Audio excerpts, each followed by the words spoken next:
আমরা প্রতিনিয়ত আল্লাহ তাআলার কাছে কত কিছুই চাই, কিন্তু আপনি কি জানেন মাত্র ছোট্ট একটি দোয়ার মাধ্যমে আমরা আল্লাহ তাআলার কাছে দুনিয়া ও আখিরাতের সব কল্যাণ চেয়ে নিতে পারি। দোয়াটি হলো রব্বানা আতিনা ফিদ দুনিয়া হাসানাহ ওয়া ফিল আখিরাতি হাসানাহ ওয়া কিনা আযাবান নার। হে আমার প্রতিপালক, আপনি আমাকে দুনিয়ার হাসানা বা কল্যাণ দান করেন এবং আখিরাতের হাসানা দান করেন এবং আমাকে জাহান্নামের শাস্তি থেকে মুক্তি দান করেন। এখানে দুনিয়ার হাসানা দ্বারা উদ্দেশ্য শুধু টাকা পয়সা নয়।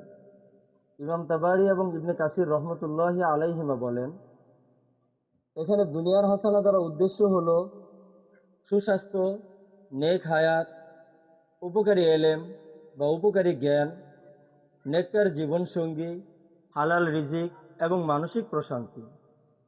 আর আখিরাতের হাসানা বা কল্যাণ দ্বারা উদ্দেশ্য হলো হিসাব নিকাশ সহজ হওয়া, কবরের আযাব থেকে মুক্তি এবং হাসরের ময়দানে আল্লাহর আরশের নিচে ছায়া পাওয়া এবং চূড়ান্তভাবে জান্নাত লাভ করা।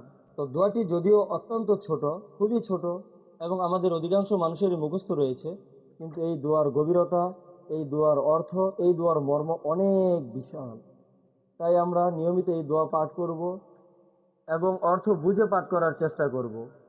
আমাদের এই দোয়া যদি একবার আল্লাহ তাআলা কবুল করে নেন, তাহলে আমাদের দুনিয়া এবং আখিরাতের সফলতা নিশ্চিত।